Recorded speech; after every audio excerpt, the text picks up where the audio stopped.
Hi, this is Mrs. Nelson, and today our lesson is about writing an equation from a table.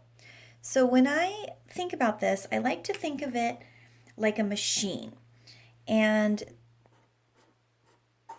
one number is put into the machine, and the machine is then programmed to do something to that number. And then after it's done that, it spits out a different number. So we are given a table and we're trying to figure out, well, what was the computer programmed to do if, for example, 15 was put in and 6 was spit out? So we have to kind of do a little guess and check, and I usually start with some adding or subtracting. So I'm going to see, obviously 15 goes in, 6 comes out. It's getting smaller, so I'm not going to add. I'm going to subtract 9, and that would work. But then I have to see if that works over here as well. So if I have 17 and I subtract 9, yeah, that gives me 8.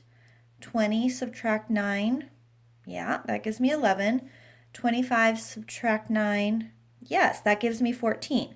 So I have just discovered that the rule for this computer right now, the way that it's programmed, is that I am subtracting 9 from whatever number gets put in to get the number that comes out.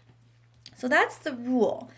But I also want to write an equation using these variables. So if I take this number, which we can replace that number with the letter x.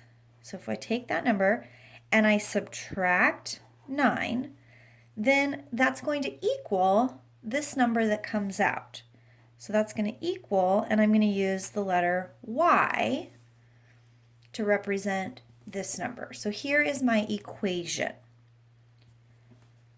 Okay, so we're looking for patterns.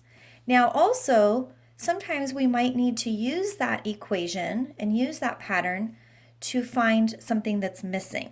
So if 41 is my x value, then 41 minus 9 is going to give me my y value, which would be,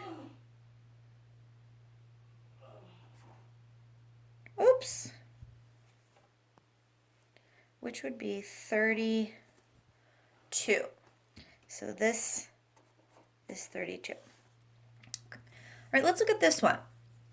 So again, I've got my in-out machine. 4 is going in. The computer has been reprogrammed now, so it's a new rule, but the rule has to stay the same throughout the whole table. So let's see, 4 up to 12. Again, I'm going to start with adding and subtracting and see what I can do here. So if I add 8 to 4, that will give me 12. So maybe the rule is adding 8.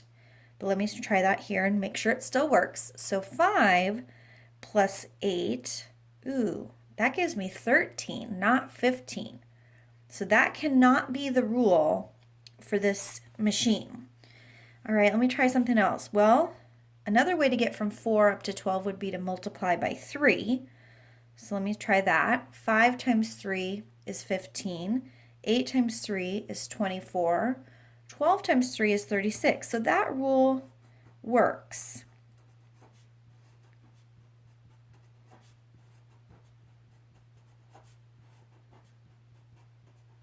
So my rule is that I'm multiplying by 3.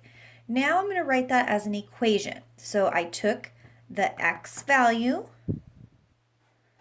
I multiplied it by 3, and out came the y value. So there's my equation. Now I want to remind you that typically when we have a variable and a coefficient, something being multiplied by it, we always put the coefficient first. So I'm going to rewrite that as 3x, or 3 times x equals y. And then again up here we can use this rule to find this missing piece. So 14 is my x value, so I would do 3 times 14. And 3 times 10 is 30. 3 times 4 is 12. So 30 plus 12 is 42.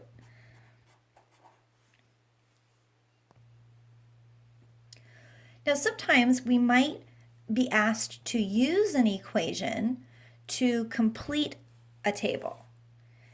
And I separated the table out. I left this space here so that I can show my work, but sometimes you'll just be given a normal 2-column table, and then you would have to do your work off on the side or down below.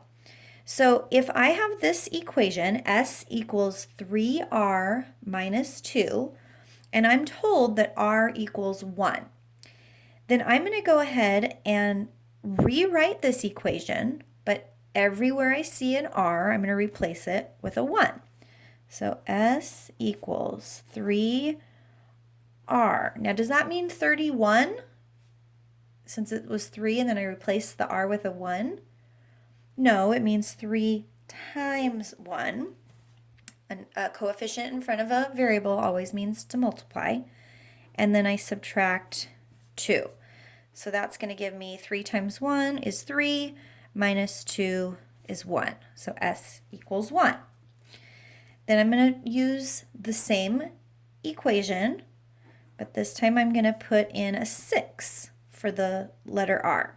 So 3 times 6 minus 2. Again, I'm just following what it says here, but I'm replacing the R with a 6. I'm evaluating this equation. 3 times 6 is 18, and 18 minus 2 is 16. Do the same thing. S equals 3 times the R, in this case, is 8 minus 2. 3 times 8 is 24, minus 2 is 22, so my S value is 22. And then 25 is my R value, so S equals 3 times 25 minus 2. 3 times 25 is 75, minus 2 would be 73. And I have used the equation to complete the table.